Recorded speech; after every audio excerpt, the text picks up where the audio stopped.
Today's Inside NFTs is brought to you by Dimension X, a free-to-play idle RPG. Create your team of heroes, start your first quest, level up, and vanquish enemies that stand between you and prizes. Available on both Ethereum and on Flow. Hey, I played Dimension X. Great game, great team of builders. Check out Dimension X. Make sure to follow Dimension X over on X. And of course, you have to be following CryptoSlam on X too. And finally, my own shameless shill here. Make sure you're subscribed to Inside NFTs over on YouTube. Guys, we have a lot more content coming in. You're not going to want to miss it. And now on to the show and right into the NFT market, starting with the Forecast 500 NFT index. You can see the market is basically flat, although we're in the green this morning, up 0.03%. The value of the NFT market holding steady here today, and that's happening even while the big three, Bitcoin, Ethereum, and Solana, all down 2 to 3%. Again, leading up to the Bitcoin halving here in just 10 days, a lot of volatility here in the crypto markets, and you better believe that does have an impact to NFTs. Now, with that said, NFT sales actually were cooking yesterday. You can see 44.4 million, that is cross-chain NFT sales. Unique buyers, unique sellers both pulling back. Total transactions up, as was the average sale price. And trade profits holding strong above $1 million for the fourth day in a row here. So that part looking excellent. Now, as far as what's moving this market, you see the general Ordinals collection in the #1 spot. They're followed by the Fraganas, Dokio, DraftKings, D-Market, Bored Ape Yacht Club, Mad Lads, Node Monkeys, Tensorians, and Parcel HOA rounds out your top 10. And then Bitcoin, yet again your top blockchain by sales volume, over 19.5 million in sales. And Bitcoin sales, they're dominating the top individual NFT sales too. You can see a couple BRC20s there at the top for 2.32 and 2.34 Bitcoin. And then 3 Bitcoin shrooms also selling for around 2 Bitcoin each. Of course, a CryptoPunk here in the top 10 and a gold-skinned Pudgy Penguin. That guy sold for 27 ETH. And even a big super rare sale here in the top 10. Gotta believe here that Hurt Feelings is a Fuocious piece. Did I get that right? And man, guys, chill. Give that XCOPY bot a break. Look at these sales that keep rolling in even just an hour ago. A 26.5 ETH sale of the fuck you looking at. A 2 ETH exit strategy. Another guzzler going for almost 4 ETH. Also, since yesterday's show, we saw an Instabag sell for 27 ETH. Hey, if you had any doubt that XCOPY is the culture here in NFTs, yeah, no doubts now. Quick peek here at the Bitcoin ecosystem.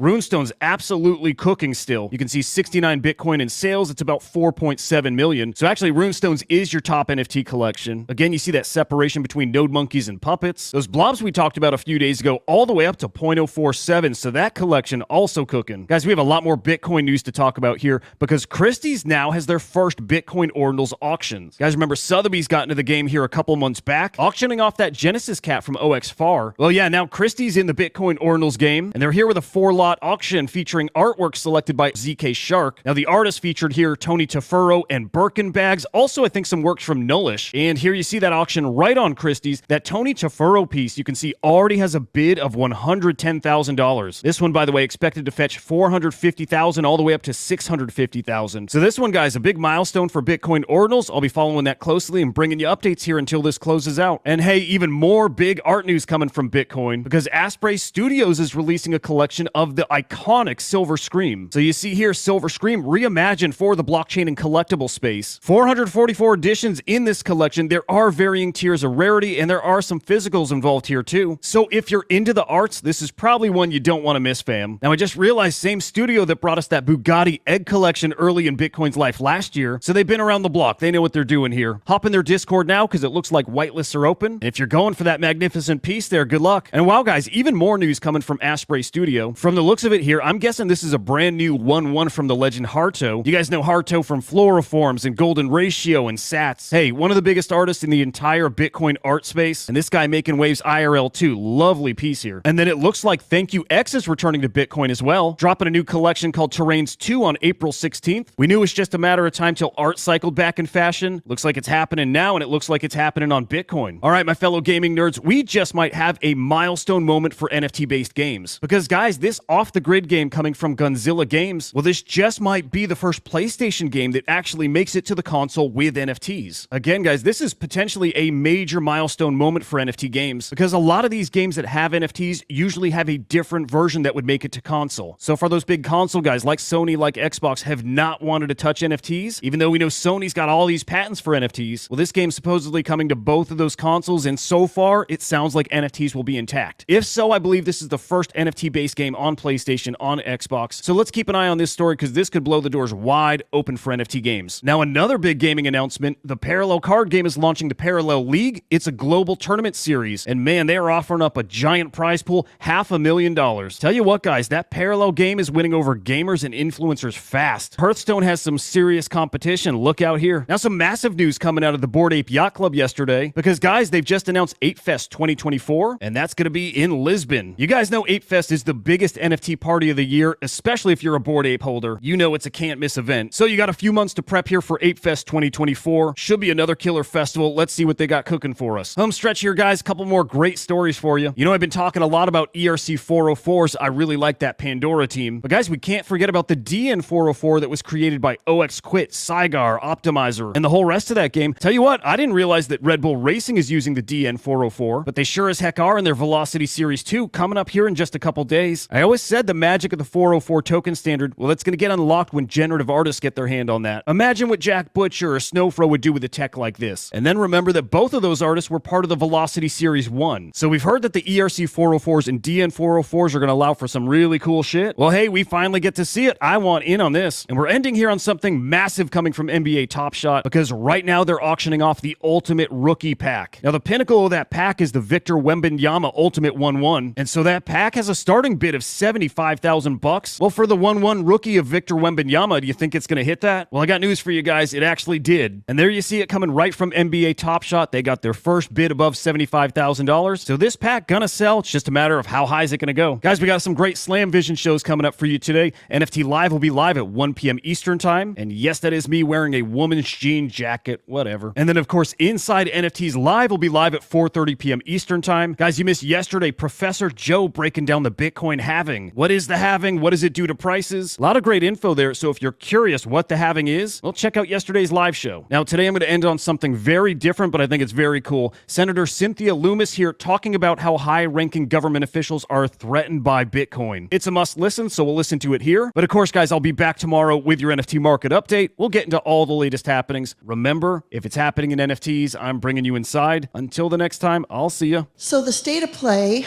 on Capitol Hill is, I think, best explained by what I see as the overarching motivations.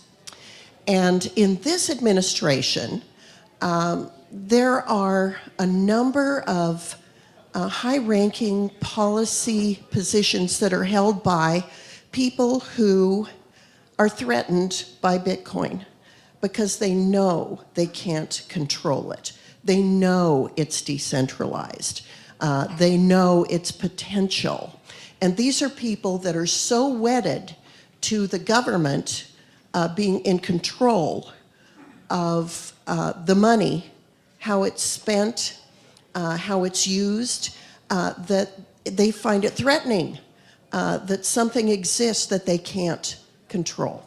And so with that policy overarching motivation, we're seeing things like a proposed 30% tax on Bitcoin mining. We're seeing things like that truly odd regulatory overreach by the EIA, Energy Information Administration over at Energy, to send out questionnaires about mining consumption of energy that was just egregious. And so these are the policy headwinds that the Bitcoin world is facing right now. And it's really, I think, entirely based on this administration's fear of things they can't control.